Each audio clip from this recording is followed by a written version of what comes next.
चुनाव संपन्न हो जाने के बाद अब राजनीतिक विशेषज्ञों का पूरा ध्यान परिणामों के कयासों पर केंद्रित है। योगेंद्र यादव जैसे कई राजनीतिक विशेषज्ञों का दावा है कि मध्य प्रदेश समेत कई हिंदी पट्टी वाले राज्यों में बीजेपी को साफ तौर पर नुकसान हो सकता है। वहीं कुछ विशेषज्ञों का ये भी दावा है कि मध्य प्रदेश या फिर छत्तीसगढ़ या राजस्थान की बात की जाए तो यहाँ पर बीजेपी को नुकसान होगा, क्योंकि पिछला चुनाव और इस चुनाव में अंतर है। मध्य प्रदेश में पहले से कांग्रेस की एक सीट है। दावा है कि कांग्रेस 4 सीटों पर बाजी मार सकती है। यही वजह है कि कांग्रेस ने जश्न की तैयारियां शुरू कर दी हैं। वहीं बीजेपी पहले से ही बड़े जश्न की तैयारियां करती दिख रही है। थोड़ा धीरज रखें, 4 तारीख आने वाली है और फिर हार जीत का जश्न हो जाएगा। लोकतंत्र में तो हार को भी खिलाड़ी भावना से लिया जाता है। तो मुझे लगता है कि एक जो गीता में कृष्ण ने कहा कि कर्म के बाद अगर फल की इच्छा ना रखे व्यक्ति तो कर्म भी योग बन जाता। इसलिए योग बन जाता कि फल की आकांक्षा गिर जाने से अगर अच्छा परिणाम आता है तो आदमी बौराता नहीं है, और अगर बुरा परिणाम आता है तो दुखी नहीं होता। ये तो बिना परिणाम आए बौरा रहे हैं। मध्य प्रदेश में लोकसभा चुनाव के 4 चरणों के साथ मतदान संपन्न हो गया है। राज्य की 29 लोकसभा सीटों पर 19 अप्रैल से लेकर 13 मई के बीच वोटिंग कराई गई। इन सीटों पर जीत के लिए मुख्यमंत्री डॉक्टर मोहन यादव ने बहुत मेहनत की। कांग्रेस ने भी पूरी ताकत लगाई। केंद्रीय नेताओं का सबसे ज्यादा फोकस भी मध्य प्रदेश ही रहा। इस देश को मोदी जी के नेतृत्व में प्रचंड सरकार मिलेगी, तो ऐसा कौन सा कार्यालय भाजपा का होगा जहां पर जश्न नहीं होगा? प्रचंड जीत का प्रचंड जश्न होगा और जिसमें भारतीय जनता पार्टी का प्रदेश कार्यालय भी सम्मिलित होगा। वैसे तो एमपी की कई सीटों पर बीजेपी के सामने कड़ी चुनौती है। राजगढ़ में बीजेपी उम्मीदवार रोडमल नागर के सामने कांग्रेस के सीनियर नेता दिग्विजय सिंह खड़े हैं। वहीं रतलाम में बीजेपी कैंडिडेट अनीता नागर और कांग्रेस के कांतिलाल भूरिया के बीच कड़ा मुकाबला है। ऐसे में छिंदवाड़ा समेत इन सीटों पर कांग्रेस कुछ मजबूत दिख रही है। पिछली दफा मध्य प्रदेश की 29 लोकसभा सीटों में से 28 पर बीजेपी ने जीत दर्ज की थी। केवल छिंदवाड़ा ही एक सीट ऐसी थी जिस पर कांग्रेस के नकुलनाथ ने जीत दर्ज की थी। मध्य प्रदेश में लोकसभा चुनाव में 2 राज्यसभा सांसद और 6 विधायक भी मैदान में हैं। प्रदेश की 29 सीटों पर इस बार कांग्रेस ने 17 नए उम्मीदवारों को, जबकि बीजेपी ने 11 सीटों पर नए उम्मीदवारों को मौका दिया है। ऐसे में इस चुनाव से दोनों ही दलों को बहुत उम्मीदें हैं। किसकी उम्मीद सही साबित होगी, इसका फैसला 4 जून को होगा। ऐसे में इस चुनाव से दोनों ही दलों को बहुत उम्मीदें हैं। किसकी उम्मीदें सही साबित होगी, इसका फैसला 4 जून को होगा। नमस्कार, मैं हूं मोहन तिवारी। डिबेट लाइव बड़ी बहस मध्य प्रदेश में आपका स्वागत है। और मध्य प्रदेश और पूरे देश में इस समय बड़ी बहस इसी बात पर हो रही है कि अब चुनाव परिणाम किसके पक्ष में जाएंगे।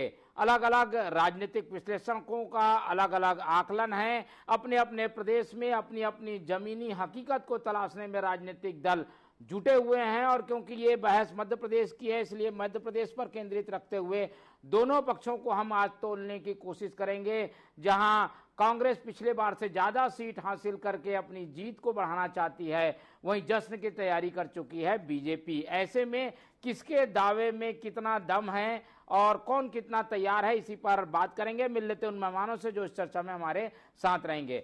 हम बहुत स्वागत करेंगे। हमारे साथ मौजूद हैं राजेंद्र ठाकुर जी, जो कि बीजेपी का पक्ष रखेंगे। बहुत स्वागत करेंगे आपका। हमारे साथ रविंद्र सिंह तोमर जी मौजूद हैं, कांग्रेस के प्रवक्ता हैं, कांग्रेस का पक्ष रखेंगे। बहुत स्वागत करेंगे आपका। और राजनीतिक विश्लेषण हमारे साथ रखेंगे के.एस. साइनी जी, बहुत स्वागत करेंगे आपका। हमारे वरिष्ठ पत्रकार हैं। तो ये तीनों मेहमान हमारे साथ मौजूद हैं। और जैसे कि हमने बताया कि अब प्रतीक्षा कुछ दिनों की है, 4 तारीख को परिणाम आएंगे, लेकिन उसके पहले अपने अपने तरीके से समीकरणों को लोगों को बताने की कोशिश की जा रही है। ऐसे में कौन अपने आप को कितने पानी में आंकता है, पहले दौर में यही प्रतिक्रिया ले लेते हैं। बीजेपी की ओर चलते हैं। राजेंद्र जी, पहले उनसे समझने की कोशिश करते हैं। पिछले बार काफी अच्छा प्रतिशत, काफी अच्छा परिणाम, इस बार क्या उसे दोहराने की मंशा है, और किन वजहों को मानते हैं जिसकी वजह से वो परिणाम फिर से दोहराए जा सकते हैं? राजेंद्र देखिए तिवारी जी की जो सबसे बड़ी बात है वो ये है कि मध्य प्रदेश के अंदर भारतीय जनता पार्टी के देवतुल्य कार्यकर्ताओं की जो मेहनत की है उसके आधार पर, और जो जनता का एक पूरा मन जुड़ा हुआ है यशस्वी प्रधानमंत्री मोदी जी के नेतृत्व में, जो योजनाओं के प्रति अंतिम तबके तक लाभ पहुंचा है, निश्चित ही इसके बाद हम ये कह सकते हैं कि 29 की 29 सीट का जो संकल्प है वो पूरा होगा। मध्य प्रदेश में 29 की 29 लोकसभा सीट जीतकर भारतीय जनता पार्टी इतिहास और कीर्तिमान रचेगी। एक भी नहीं छोड़ना चाहते, पिछली बार तो एक छूट गई थी। देखिए पिछली बार जिन परिस्थितियों में तिवारी जी वो छूटी थी, आप भी जानते हैं उस समय प्रदेश में कांग्रेस की सरकार थी, कमलनाथ जी मुख्यमंत्री थे, बावजूद इसके महज 37,000 वोट से नकुलनाथ जी जीत पाए थे। अब ना तो प्रदेश में कांग्रेस की सरकार है, ना कमलनाथ जी का वो जलवा कह सकते हैं कि वो है। उसके बाद हमारे जो देवतुल्य कार्यकर्ता उन्होंने जो 5 साल लगातार मेहनत की और कांग्रेस का जो लगातार गिराव गिरा है, उसके बाद निश्चित ही ये 29 की 29 सीट छिंदवाड़ा सहित हम जीतने जा रहे हैं। ठीक है, तो ये आत्मविश्वास भी है और अपनी मेहनत के प्रति आशान्वित रवैया भी दिखाता है बीजेपी का, और इसीलिए वो 29 की 29 सीटों को गिन के चल रहे हैं। कांग्रेस की ओर रुख करते हैं, और कांग्रेस कितना गेन करने की सोच रही है मध्य प्रदेश में। हमारे साथ रविंद्र सिंह तोमर जी हैं, वो बताएंगे। तोमर साहब, क्या लग रहा है मध्य प्रदेश इस बार जवाब देगा, पलटेगा? राहुल जी के बयान हम कहीं सुनते हैं, मध्य प्रदेश, राजस्थान, छत्तीसगढ़ में गेन की बात कहते हैं। कितना आकलन करके चल रहे हैं आप लोग? हाँ, गेन तो कर रहे हैं। जैसे अभी आप आशा हम रखते हैं कि हमारी जो मध्य प्रदेश में सीटें हैं, पहले हमारी एक सीट थी छिंदवाड़ा, लेकिन इस बार हमें बड़ी बढ़त मिल रही है, क्योंकि जनता में जो जिस प्रकार से आदरणीय राहुल गांधी जी ने आवाज उठाई, पदयात्रा करी और जो मेहनत की, और हम सब नेताओं ने, कांग्रेस पार्टी के लोगों ने मिलकर के, और इंडिया गठबंधन का भी ये है कि 51% प्लस वोट जो है उससे निश्चित रूप से कांग्रेस पार्टी प्लस में जाएगी और हम भारतीय जनता पार्टी से मुकाबला करेंगे, क्योंकि विधानसभा में भी हमारा परफॉर्मेंस कमजोर नहीं था। वोट परसेंटेज के हिसाब से यदि हम देखें तो 2.25 करोड़ मतदाताओं ने कांग्रेस पार्टी को वोट दिया और 2 करोड़ मतदाताओं ने भारतीय जनता पार्टी को वोट किया। तो ये जो अंतर है 25 लाख मतदाताओं का, वो जीत हार का कार्ड बना। लेकिन 2.25 करोड़ जो मतदाता है, जिसको आशा थी कि हमें कांग्रेस को सत्ता में लाना है, और मध्य प्रदेश में एक और बड़ी बात है कि जो वचन पत्र था भारतीय जनता पार्टी का, जिसमें प्रमुख बात थी किसानों के गेहूं को खरीदने की 2700 रुपया कुंतल में, तो भारतीय जनता पार्टी की सरकार ने वादा खिलाफी की, 2700 रुपया कुंतल में गेहूं नहीं खरीदा। लाडली बहना को आश्वासन दिया था कि हम 3000 रुपए तक देंगे, उसकी कोई बात नहीं हो रही। गैस सिलेंडर को 450 रुपए में उपलब्ध कराएंगे। बहुत सारी बातें जो कहीं चुनाव के टाइम उन पे एक पे भी अमल नहीं हुआ, और बल्कि सही बात यह है कि ये दोहरा चरित्र है और भारतीय जनता पार्टी का वो जनता में पूरी तरह से पहुंच गया है, और निश्चित रूप से बेरोजगारी, महंगाई, इसके खिलाफ लोगों ने वोट किया है। ठीक है, चलिए, कांग्रेस के पास अपने मुद्दे थे और उन मुद्दों का असर वो ऐसा मानती है कि सीटें बढ़ेंगी। हालांकि नपा तुला बयान कांग्रेस देती है मध्य प्रदेश को लेकर, एकदम अतिशयोक्तिपूर्ण गिनती कांग्रेस की ओर से नहीं आई है। चलते हैं, राजनीतिक विश्लेषण समझने की कोशिश करते हैं मध्य प्रदेश के लिहाज से। हमारे साथ वरिष्ठ पत्रकार के.एस. साइनी जी मौजूद हैं। आपका क्या आकलन है, ये दोनों दावों के बीच में आप क्या आंक कर चलती हैं? क्या पिछला परिणाम बीजेपी दोहरा पाएगी या उसमें कुछ कमी बेसी जैसी स्थिति भी देखने को मिलेगी? विधानसभा का जो चुनाव हुआ है उसको खत्म हुए बहुत समय नहीं हुआ है, और आपने देखा कि ये कांग्रेस की काफी उम्मीद थी कि वहां पे विधानसभा चुनाव जो है कांग्रेस के पक्ष में जाएगा, लेकिन बीजेपी वहां पे स्वीप कर। अब इस बार ये जो चुनाव है इसमें जो लोकल मुद्दे हैं, अगर वोटिंग जो है लोकल मुद्दे के उसमें होता है तो निश्चित तौर पे 5-6 सीट कांग्रेस को गेन हो सकता है इसमें।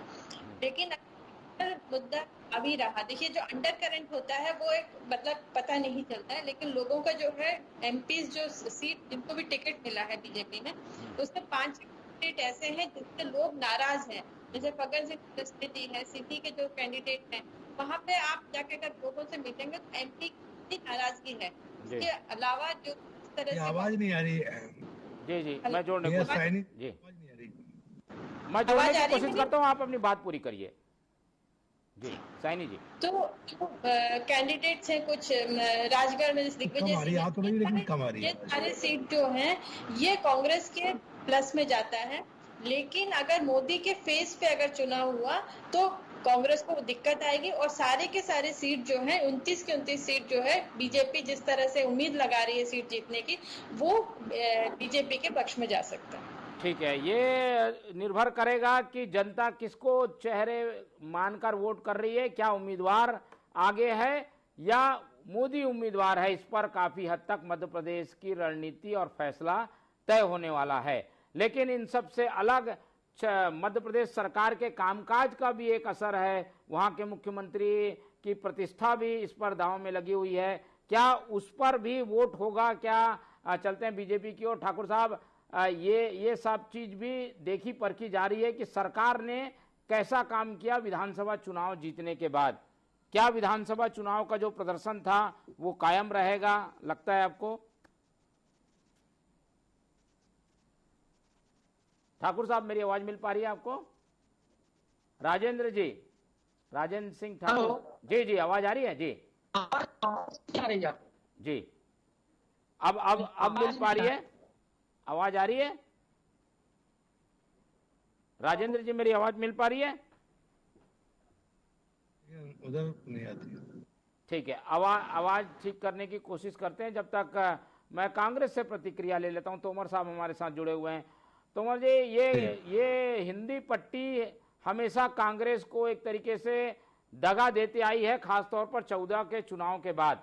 इस बार भी कुछ इसी तरीके के मुद्दों को मोदी ने आगे किया है, तो सफलता का प्रतिशत क्या इस पर निर्भर करेगा? जो मुद्दे उठाए गए हैं मोदी के, वो असर कर रहे हैं मध्य प्रदेश में?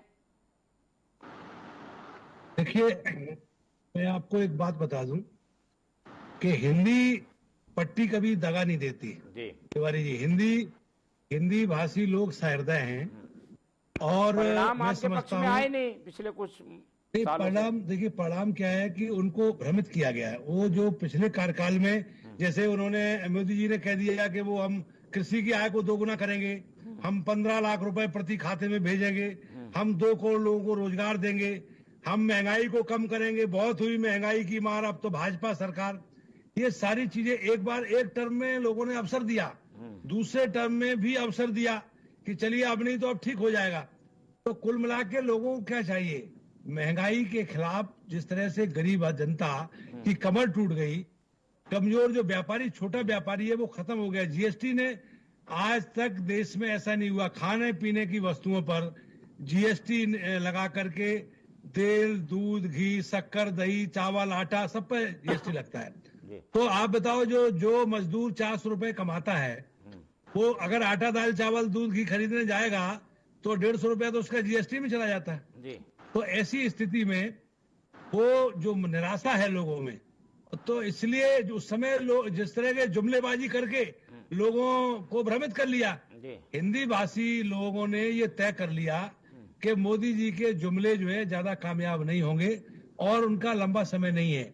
मैं समझता हूं कि जिस प्रकार से जनता में निराशा थी वो दिख रही थी, क्योंकि वोट परसेंटेज जो कम हुआ वो सत्ता के खिलाफ निराशा थी, इसलिए वोट परसेंट कम हुआ। नहीं वोट परसेंट तो ज्यादा होना सत्ता के खिलाफ नाराजगी बताता है। अब कम वोट हुआ तो हो सकता है कि कांग्रेस के वोट कम नहीं आए होंगे, ये भी तो हो सकता है। तिवारी जी, ठीक उल्टा इस बार ठीक उल्टा हुआ। सत्ता के खिलाफ जो निराशा थी, एक आशा होती है, बड़ी आशा जगा दी कि हमें ये मिलेगा, हमें जनता का ये कल्याण होगा। जब नहीं कुछ होता नजर आया तो लोगों में निराशा जगी। उस निराशा को लेकर के सत्ता के खिलाफ जो लोग जा रहे थे उन्होंने वोट परसेंटेज कम किया, उत्साह नहीं था उन्हें। चलिए, ये तो अपना आकलन साइनी जी के पास चलते हैं। साइनी जी, क्या लग रहा है मध्य प्रदेश में वोटिंग प्रतिशत कम होना किसको फायदा पहुंचाएगा? कांग्रेस अपना आकलन कर रही है कि हमें फायदा होगा। जब भी वोटिंग परसेंटेज बढ़ता है तो उसमें बीजेपी को फायदा हुआ। ये पिछले अगर अपन कुछ चुनाव देखें तो इसका एक ट्रेंड निकल के आता है कि जब भी चुनाव, जैसे 2014 में परसेंटेज काफी बढ़ा था, लेकिन उसकी वजह थी एक एंटी इनकम्बेंसी, बहुत स्ट्रांग एंटी इनकम्बेंसी थी, एक नाराजगी थी जो रूलिंग पार्टी के प्रति। तो इसलिए जब भी कोई नाराज रहता है तो ज्यादा निकल के आते हैं। तो वो भी एक चीज होती है कि जब लोगों की नाराजगी नहीं है किसी सरकार के प्रति तो वोटिंग परसेंटेज कम हो जाता है। तो 2019 में नेशनलिस्ट एक मूवमेंट था, वो पुलवामा अटैक हुआ था, उसके बाद चुनाव हुआ था। लेकिन ये जो चुनाव है इसमें कोई इस तरह के कोई इश्यूज नहीं है, ये पूरे के पूरी तरीके से पब्लिक के इश्यूज पे चुनाव हो रहा है। तो इसमें अगर बीजेपी यहाँ पे किस तरह से परफॉर्म करती है तो 4 तारीख को ही पता चलेगा, और कांग्रेस इसमें कितना अपने उम्मीद पे कायम होती है ये भी 4 को पता चलेगा। लेकिन जहाँ लोगों का सवाल है, मैंने जैसे पहले भी कहा, अगर नेशनल लोकल इश्यूज पे वो होता है, वोटिंग होती है, तो निश्चित तौर पर कांग्रेस को यहाँ पे एक एज दिखता है। पर बात यह है मोहन जी, मैं एक बात कहूंगी कि कांग्रेस के अंदर ही इतना निराशा है। जैसे मैं अभी मिली थी तो कुछ मतलब सेलिब्रेशन के लिए लड्डू मंगाए गए थे, तो कांग्रेस के वर्कर्स का ही कहना था कि अरे यार लड्डू मंगा लेंगे, उसके बाद फिर मीडिया के अंदर हमारी बेइज्जती होगी कि हमने पहले से सेलिब्रेशन शुरू कर दिया। तो एक तरह से वहां पे एक उतनी उम्मीद नहीं दिख रही है कांग्रेस के अंदर ही, जो कांग्रेस के वर्कर्स है, कांग्रेस के लीडर्स है, उनके अंदर ही उम्मीद नहीं दिख रही है। ठीक है, वो उम्मीद नहीं दिख रही है, लेकिन अगर फैक्टर काम कर गया तो जो है वो भाजपा को कड़ा मुकाबला मिल सकता है। ठाकुर साहब हमारे साथ जुड़ गए। ठाकुर साहब, 2 बातें सामने आई हैं। एक तो ये कि भाई वोटिंग प्रतिशत कम हुआ है तो बीजेपी को वोट देने वाले जो लोग थे 2019 में, जो कि राष्ट्रवाद पर बढ़ चढ़ कर वोट किए थे, वो घर से नहीं निकले, तो नुकसान बीजेपी को होगा। दूसरी बड़ी बात कि बड़े चेहरे को लड़वाया कांग्रेस ने चुनाव में, इसलिए बड़े चेहरे असर कर रहे हैं और बीजेपी का जो कैंडिडेट है वो कमजोर पड़ रहा है। इन्हीं दोनों कारणों से कांग्रेस दावा कर रही है कि उसकी जीत हो रही है। ठाकुर साहब, जहाँ तक बड़े चेहरों की बात है, ये वही चेहरे हैं जो पिछली बार लड़े थे ज्यादातर। दिग्विजय सिंह जी भोपाल से 3 लाख से आ रहे हैं, अब राघवगढ़ चले गए हैं। अरुण यादव बाहर हो गए, वो लड़ने नहीं चाह रहे थे। तो कांग्रेस के तो ज्यादातर चेहरे लड़ना ही नहीं चाह रहे थे। दिग्विजय शंकर जी ने मना कर दिया था, इन्होंने दिग्विजय सिंह पहले मना कर रहे थे, लेकिन फिर पार्टी हाईकमान का उनके ऊपर दबाव आया तो लड़ने चले गए। अब जहाँ तक वोटिंग परसेंटेज की बात है, भारतीय जनता पार्टी जो अभी एक मुद्दा आया था कि नेशनल, तो लोकसभा चुनाव नेशनल मुद्दे पर है। मध्य प्रदेश में जब विधानसभा चुनाव थे तब भी लोगों ने वोट किया था, तो ये था कि मोदी के मन में मध्य प्रदेश के मन में मोदी। तो मोदी जी के नाम पर आम जनमानस एक कंपेरिजन करता है कि मोदी जी के आसपास भी कोई नेशनल लीडर दूसरी अन्य पार्टी का ऐसा दिखता नहीं जिसको वो समझे कि ये देश की नेतृत्व करने की क्षमता रखते हैं। अब बड़े चेहरे कांग्रेस ने जो लड़ाए हैं उनके हालात क्या थे ये खुद देख रहे हैं। दूसरी और बड़ी चीज जो परसेंटेज की मेरे भाई बात कर रहे थे, इंदौर में तो कम परसेंटेज हुआ है, यहाँ तो कांग्रेस थी ही नहीं।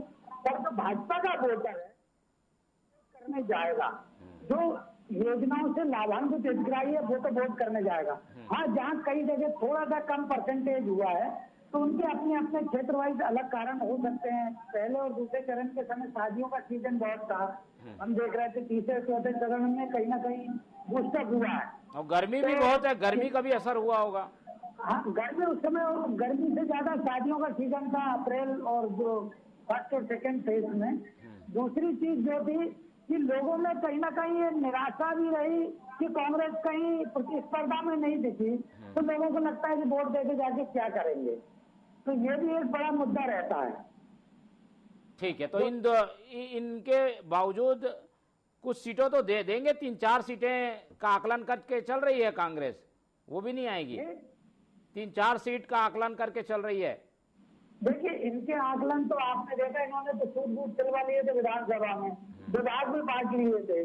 तो इनके आकलन कांग्रेसियों के मुगालते जो है ईवीएम के परिणाम आने के साथ ही, चुनाव परिणाम आने के साथ ही दूर हो जाएंगे। और उसके बाद आपके चैनल पर ही देखिएगा ये लोग किस तरह से विधवा विलाप करते हैं कि ईवीएम को दोष देंगे, फिर कहेंगे साहब हमारे नेता नहीं आ पाए थे। इनके राहुल गांधी जी विधानसभा में जितने 21 विधानसभा में घूमे 17 में हार गए। अभी ये कह रहे थे कि उनका बड़ा इम्पैक्ट है। तो इंदौर, ग्वालियर, इंदौर, आपके बुरहानपुर, खंडवा, आगर मालवा, ये तमाम सीटें जहां से जीतू पटवारी जैसे लोग खुद चुनाव हार गए। तो विधानसभा के समय, तो ये कहीं ना कहीं ये इंगित करता है कि उनके पास ना नेता है, ना नियत है, ना नीति है। जनता इस बात को बहुत अच्छे से समझ चुकी है।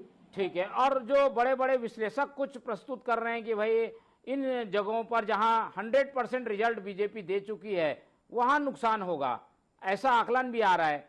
विश्लेषक ये बात कह रहे हैं कि गुजरात है, राजस्थान है, मध्य प्रदेश, यहाँ तो 100% आप लोग जीत चुके हैं 2019 में। देखिए, विश्लेषक ये मान सकते हैं कि वहां पर भाजपा को 100% तो गेन कुछ नहीं करेगी, लेकिन लॉस कहीं भी नहीं होगा, ये मैं दावा कर सकता हूँ। ठीक है, चलिए तोमर जी, कितना इत्तेफाक रखते हैं बीजेपी के इस लॉजिक का?